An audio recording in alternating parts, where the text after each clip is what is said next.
Welcome to simple recipe. ಇವತ್ತು ಸಿಂಪಲ್ಲಾಗಿ ಮನೆಯಲ್ಲೇ ಮೆಣಸಿನ್ಕಾಯಿ ಬಜ್ಜಿ ಅದ್ರ ಜೊತೆ ಗ್ರೀನ್ ಚಟ್ನಿ ಮಾಡೋದನ್ನ ನೋಡ್ಕೊಂಡು ಬರೋಣ. ನಾನಿಲ್ಲಿ 1/4 kg ಆಗೋಷ್ಟು ಮೆಣಸಿನ್ಕಾಯಿನ ತೊಳ್ಕೊಂಡು ಈ ಥರ ಕಟ್ ಮಾಡಿ ಇಟ್ಕೊತಾ ಇದ್ದೀನಿ. ಈ ಮೆಣಸಿನ್ಕಾಯಿ ಖಾರ ಇಲ್ಲ, ಖಾರ ಇದೆ ಅನಿಸಿದ್ರೆ ಬೀಜಗಳನ್ನೆಲ್ಲ ತೆಗೆದಾಕೊಂಬೋದು. ಇನ್ನೂ ಒಂದು ಕಡೆ ಎಣ್ಣೆನ ಬಿಸಿ ಮಾಡೋಕೆ ಇಟ್ಕೊಳ್ಳೋಣ. ಲೋ ಫ್ಲೇಮಲ್ಲೇ ಬಿಸಿ ಮಾಡೋಕೆ ಇಟ್ಕೊತೀನಿ. ಹಿಟ್ಟೆಲ್ಲ ರೆಡಿ ಮಾಡ್ಕೊಳೋ ಅಷ್ಟರಲ್ಲಿ ಎಣ್ಣೆ ಬಿಸಿ ಆಗುತ್ತೆ. ಒಂದು ಪಾತ್ರೆಯಲ್ಲಿ ಕಡಲೆ ಹಿಟ್ಟು ಹಾಕ್ಕೊತಾ ಇದ್ದೀನಿ. ಕಡಲೆ ಹಿಟ್ಟು ಮನೆಯಲ್ಲೇ ಮಾಡ್ಕೊಂಡಿರೋದು. ಮನೆಯಲ್ಲೇ ಮಾಡಿಕೊಂಡ್ರೆ ಟೇಸ್ಟ್ ಬೇರೆ ಥರನೇ ಇರುತ್ತೆ, ತುಂಬ ಚೆನ್ನಾಗಿರುತ್ತೆ.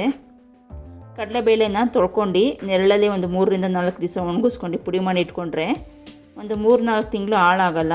ಅದರಿಂದ ಮಿಕ್ಸ್ಚರ್ ಕೂಡ ಮಾಡ್ಕೊಬೋದು. ಒಂದು ಪಾತ್ರೆಯಲ್ಲಿ ಕಡಲೆ ಹಿಟ್ಟನ್ನ ಹಾಕ್ಕೊಂಡು ರುಚಿಗೆ ತಕ್ಕಷ್ಟು ಉಪ್ಪು, 1 ಸ್ಪೂನ್ ಆಗೋಷ್ಟು ಅಚ್ಚ ಖಾರದ ಪುಡಿ, 2 ಸ್ಪೂನ್ ಅಕ್ಕಿ ಹಿಟ್ಟು, ಚಿಟಕಿ ಸೋಡಾ ಹಾಕ್ಕೊಂಡಿದ್ದೀನಿ. ಸೋಡಾ ಜಾಸ್ತಿ ಹಾಕ್ಕೊಳ್ಳೋದು ಬೇಡ, ಜಾಸ್ತಿ ಹಾಕಿದ್ರೆ ಬಜ್ಜಿಗಳೆಲ್ಲ ಎಣ್ಣೆ ಹೀರ್ಕೊಳ್ಳುತ್ತೆ. ಇದನ್ನೆಲ್ಲ ನೀಟಾಗಿ ಮಿಕ್ಸ್ ಮಾಡ್ಕೊಂಡು ಸ್ವಲ್ಪನೇ ನೀರು ಹಾಕ್ಕೊಂಡು ಕಲಿಸ್ಕೊಬೇಕು. ತುಂಬ ತೆಳ್ಳಗೆ ಮಾಡ್ಕೊಬಾರ್ದು, ತುಂಬ ಗಟ್ಟಿನೂ ಬೇಡ.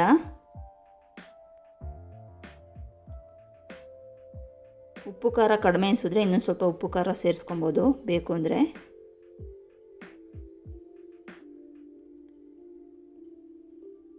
ನೀರನ್ನ ಸ್ವಲ್ಪನೇ ಹಾಕ್ಕೊಂಡು ಕಲಿಸ್ಕೊಬೇಕು. ಈ ಕನ್ಸಿಸ್ಟೆನ್ಸಿ ಇರಬೇಕು. ತುಂಬ ತೆಳ್ಳಗೆ ಮಾಡಿಕೊಂಡ್ರೆ ಬಜ್ಜಿ ಮೆಣಸಿನ್ಕಾಯಿಗೆ ಹಿಟ್ಟು ಕೋಟ್ ಆಗಲ್ಲ. ಒಂದು ಮೆಣಸಿನ್ಕಾಯಿ ಹಾಕ್ಕೊಂಡು ನೋಡಿದ್ರೆ ನೀಟಾಗಿ ಕೋಟ್ ಆಗುತ್ತಾ ಅಂತ ಗೊತ್ತಾಗುತ್ತೆ. ಈ ಥರ ಮೆಣಸಿನ್ಕಾಯಿ ಹಿಟ್ಟನ್ನೆಲ್ಲ ಇಟ್ಕೊಬೇಕು, ಆವಾಗ ಕರೆಕ್ಟಾಗಿದೆ ಅಂತ. ಎಣ್ಣೆ ಬಿಸಿಯಾಗಿದೆಯಾ ಅಂತ ನೋಡ್ಕೊಂಡು ಬಜ್ಜಿನ ಹಾಕ್ಕೊತಾ ಇದ್ದೀನಿ. ನಮ್ಮ ಮನೇಲಿ ಅಡುಗೆಲೆಲ್ಲ ಕೊಬ್ಬರಿ ಎಣ್ಣೆನೇ ಯೂಸ್ ಮಾಡೋದು, ಹಾಗಾಗಿ ಇದು ಈ ಥರ ಬಬಲ್ಸ್ ಎಲ್ಲ ಬರ್ತಾಯಿದೆ. ಹಾಕಿದ ತಕ್ಷಣ ತಿರುಗಿಸ್ಕೊಬಾರ್ದು, ಸ್ವಲ್ಪ ಹೊತ್ತು ಬಿಟ್ಕೊಂಡು ತಿರುಗಿಸ್ಕೊಬೇಕು. ಇದು 2 ಕಡೆನೂ ನೀಟಾಗಿ ಬೇಯಿಸ್ಕೊಂಡ್ರೆ ರೆಡಿ ಆಗುತ್ತೆ. ಈಸಿಯಾಗಿ ಮನೆಯಲ್ಲೇ ಮಾಡ್ಕೊಬೋದು.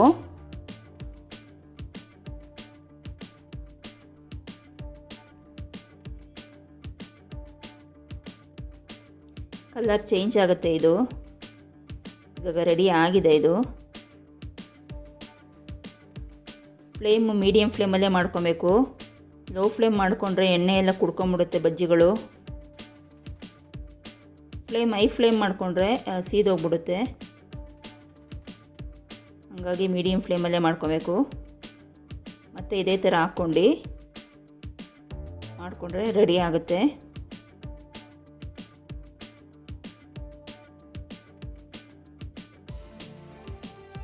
ಎರಡು ಕಡೆನೂ ನೀಟಾಗಿ ಬೇಯಿಸ್ಕೊಬೇಕು.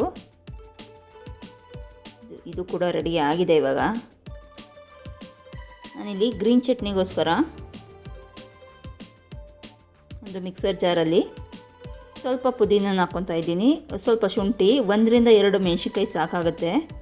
ನಾನಿಲ್ಲಿ 1 ಮೆಣಸಿನ್ಕಾಯಿ ತೊಗೊಂಡಿದ್ದೀನಿ, ಸ್ವಲ್ಪ ಕೊತ್ತಂಬರಿ, ರುಚಿಗೆ ತಕ್ಕಷ್ಟು ಉಪ್ಪು ಹಾಕ್ಕೊಂಡು ಇದನ್ನು ರುಬ್ಕೊಬೇಕು ನುಣ್ಣಗೆ. ನೀರು ಸ್ವಲ್ಪ ಸೇರಿಸ್ಕೊಂಡ್ರೆ ಸಾಕು, ಜಾಸ್ತಿ ಬೇಡ. ಸ್ವಲ್ಪ ನೀರು ಹಾಕ್ಕೊಂಡು ರುಬ್ಕೊತೀನಿ. ಇದನ್ನು ಒಂದು ಬೌಲಲ್ಲಿ ಸೇರಿಸ್ಕೊಂಡು ಅರ್ಧ ನಿಂಬೆಹಣ್ಣು ರಸ ಹಾಕ್ಕೊಂಡ್ರೆ ರೆಡಿ ಆಗುತ್ತೆ. ಬಜ್ಜಿ ಜೊತೆ ತುಂಬ ಚೆನ್ನಾಗಿರುತ್ತೆ. ಮನೇಲೊಮ್ಮೆ ಟ್ರೈ ಮಾಡಿ ನೋಡಿ. ನಮ್ಮ ರೆಸಿಪಿಗಳೆಲ್ಲ ನಿಮ್ಗೆ ಇಷ್ಟ ಆದರೆ ಲೈಕ್ ಮಾಡಿ, ಶೇರ್ ಮಾಡಿ, ಸಬ್ಸ್ಕ್ರೈಬ್ ಮಾಡಿ, ಸಪೋರ್ಟ್ ಮಾಡಿ. Thank you.